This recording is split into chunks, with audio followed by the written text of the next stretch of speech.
All right, y'all. So let's go ahead and make another recipe of DIY bleach from beginning to end. And I'm gonna show y'all just how it works, and I'm gonna show y'all something else. So get your little notebook or bookmark this video, heart it, share it, do all the things.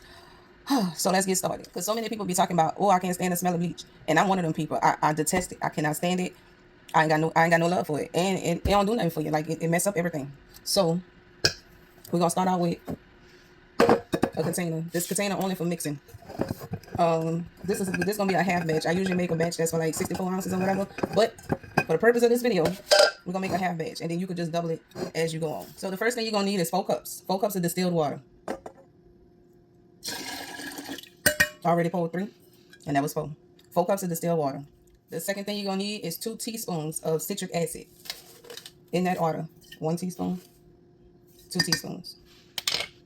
So now we're gonna stir it up. We're gonna stir it up until all that citric acid is dissolved. And it don't take that long. Just make sure it's all dissolved. Okay, now that we got the citric acid and the distilled water mixture and it's all dissolved, the third thing we're gonna do is 1 cup of alcohol. It gotta be 70% or above because we diluting it, and it still gotta be at least 60% to still be able to sanitize and clean. So 1 cup of alcohol. I'm using 91 because that's what I got and that's what I like. And I know for sure by the time it's all said and done, by the time I'm finished mixing this, it's definitely gonna still be a 60% or above strength. So 1 cup of isopropyl alcohol or vodka, your choice. So now we got that. Okay, the fourth ingredient is a preservative. I'm using liquid germ oil plus. You need 1 teaspoon. That's it, no more. You don't need that much preservative. Normally you put this in last, but we got an ingredient that we put in last. So we're gonna go ahead and put the preservative in there. Let me grab a spatula. And if you don't have a preservative, that's just fine. It's just not gonna last as long. It's gonna last, this probably gonna last about 2 weeks or so instead of a couple of months. You're just gonna be making it more often if you don't put a preservative in it, and it can grow mold or whatever, So, all right, now we got everything. And it's already smelling like a cleaner. All right, our last thing we're gonna put in there is 2 cups of peroxide, 2 cups of hydrogen peroxide.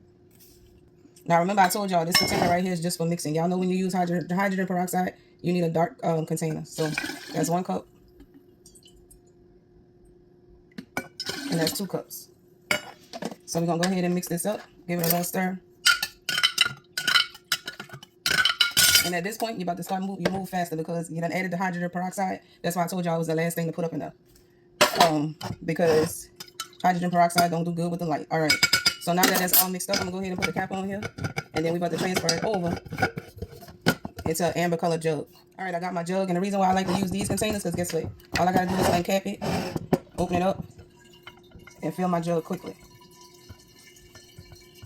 All right, so this gave me about almost a 64-ounce jug. Now this is my batch, and then you got no scents added to it. But if you want to, at this point, you can add some essential oils to your whole batch. But I don't do that. What I do is I take another little bottle, and I'm gonna fill this bottle up, and then I'm gonna add the EO to this bottle. So like I said, at this point, the recipe is done. But so many people are accustomed to associating certain scents with something being clean. If it don't smell like that, then you think it's not clean. So I'm choosing my scents of the day, which is pine needle. 1, 2, 3, 4, 5. If y'all know nothing about what pine needles, fresh pine needles smell like, you better find out. And I'm also gonna do 5 drops of lemon because I feel like having that little fresh scent up in my house right now. All right, so we done put it in a container with the EO. Now take note that since you added EO, you're gonna have to give it a little shake every time you want to use it. But it ain't hard. Ain't hard at all. All right, now let's go do the demonstration because I can't just make this and not show y'all that it don't work or that it works. All right, so this is the area in my house that seems to get the dirtiest. I don't know why. I don't even care. But you see, I got this black towel. I use this black towel on purpose. Go ahead, spray the solution on there. Oh, it smells good. All I smell is lemon and pine, and it works like a charm. And my house don't stink like bleach. Oh yeah, y'all see that? My towel's still black too.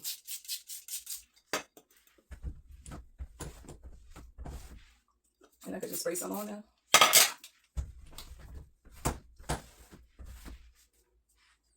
There it is. There it is. A DIY bleach alternative that work. It smell good. I'm just gonna finish cleaning the rest of this stuff. Oh yeah, teapot, and that's all I got.